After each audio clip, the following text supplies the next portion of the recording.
हिंदुओं का जब भी कोई त्यौहार आता है, चाहे दुर्गा पूजा हो, छठ हो, होली हो, दिवाली हो, कोई भी त्यौहार हो, उन त्योहारों में फल और मिठाइयों का मूल्य आसमान छूने लगता है।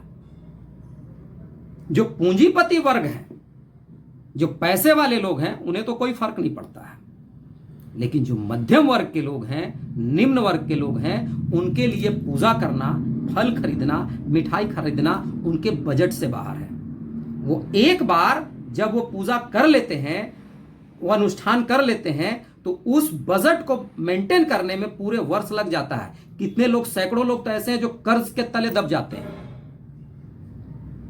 कभी किसी मुल्लों के पर्व त्योहार पे, ईद पे, बकरीद पे, मुहर्रम पे उनकी सेवइयां महंगी होती आपने देखी हैं या सुने हैं? नहीं, उनके महंगे नहीं होते हैं, महंगे हिंदुओं के पर्व त्योहारों में होते हैं। और ऐसा इसलिए होता है कि जितने भी पूरे देश भर में जितने भी फल के, मिठाइयों के बड़े बड़े हॉकर्स, डीलर्स, डिस्ट्रीब्यूटर्स हैं, वो सब के सब जालीदार टोपी वाले हैं, जो आपके फलों को, मिठाइयों को दूषित तो करते ही हैं, थूक के, मूत के आपको तो दे ही रहे हैं, और 4 गुना ज्यादा मूल्य भी आपसे ले रहे हैं। जो फल और मिठाइयां आपके त्योहार से 2 दिन पहले तक 50 रुपए केजी होता है, आपके त्योहार आने पे 2 दिन बाद वही मिठाई, वही फल 250 रुपए केजी, 300 रुपए केजी हो जाता है, थूका हुआ और मूता हुआ। तो आप सोचिए कि जो फल और मिठाई इतना दूषित है, ऊपर से महंगा है, क्या उसको चढ़ाने से आपके आराध्य प्रसन्न होते होंगे? कभी नहीं, हो ही नहीं सकता है। इसके 2 रास्ते हैं। पहला रास्ता कि आप जो बेरोजगारी का रोना रोते हैं ना, वो बंद करिए और व्यवसाय करना शुरू करिए। आप बेरोजगारी का रोना रोएं, जिसका नतीजा हुआ कि सारे आपके व्यवसाय पे कब्जा इन लोगों ने जमा लिया। आज पूरे देश भर में चाचा का पजामा और फूफा के कुर्ता वालों ने आपके व्यवसाय को हड़प करके बैठा है। आप सोचिए, आपके वंशज, आपके पूर्वज, आपके दादा परदादा, जिनको नौकरी देने के लिए कोई यदि आता था तो उनको दौड़ा करके गांव से बाहर करते थे, और उसके वंशज आप और हम आज नौकरी की उम्मीद में पूरा जीवन बैठे रहते हैं, पूरे जीवन बेरोजगारी का दंश झेलते हैं।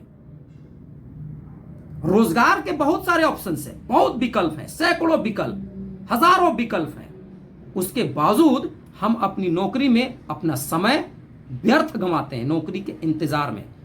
और कई सैकड़ों लोग तो ऐसे हैं जिनका जीवन ही बेकार चला जाता है सिर्फ नौकरी के इंतजार में। दूसरा नुकसान यह है कि आप व्यवसाय नहीं कर रहे हैं तो दूसरे लोग आपके व्यवसाय पे कब्जा जमा रहे हैं, और आप वही व्यवसाय, वही फल, वही मिठाई दूषित, थूका हुआ, मूता हुआ न्यूज में, टीवी में, अखबार में, सब में आप देख रहे होंगे। किसी के लिए नया न्यूज नहीं होगा यह। दूसरा रास्ता है कि आप व्यवसाय करना शुरू करिए और इनका बहिष्कार करिए। पर्व त्योहारों पे इनका फल खरीदना बंद करिए, इनसे मिठाइयां खरीदना बंद करिए। आप घर में खीर का भोग लगा सकते हैं, दूध से बना हुआ मिठाई बना करके उसका भगवान को अर्पण कर सकते हैं। कोई जरूरी नहीं है कि आप फल खरीद करके, दूषित फल, थूका हुआ फल खरीद के आप लाइएगा और महंगा खरीद के लाइएगा, उसको चढ़ाइएगा तो भगवान प्रसन्न होंगे। ऐसा नहीं है। भगवान आपके भाव से प्रसन्न होते हैं। पूजा पाठ करिए, बिल्कुल करिए, लेकिन फल त्योहारों पे खरीदना बंद करिए। 1 वर्ष यदि आप ऐसा कर लेंगे ना, इनकी औकात ढीली हो जाएगी, क्योंकि सारे हॉकर्स, सारे मिठाई वाले, फल वाले, डिस्ट्रीब्यूटर्स, होलसेलर, सब के सब जो हैं जालीदार टोपी वाले हैं। और उनसे लेकर के छोटे छोटे हमारे हिंदू कई दुकानदार ऐसे हैं जो ठेले पर लेके बेचते हैं, लेकिन वो तो महंगे खरीद कर, उनको महंगा दिया जा रहा है। वो भी उस जिहाद के हिस्से हैं, और आप खरीद करके आप भी उस जिहाद का हिस्सेदार बन रहे हैं। इसलिए पूरी तरह से इनसे फल खरीदना, पर्व त्योहारों पे मिठाई खरीदना का बहिष्कार करिए। आप अपना पर्व त्योहार घर में मिठाई बनाइए, सूखे मेवे, सूखे बतासे, सूखे नारियल या फिर दूध से बनी हुई मिठाइयों का, घर में बनी हुई मिठाइयों का भोग लगाइए। 1 वर्ष में इनकी औकात ढीली हो जाएगी। जय श्री राम।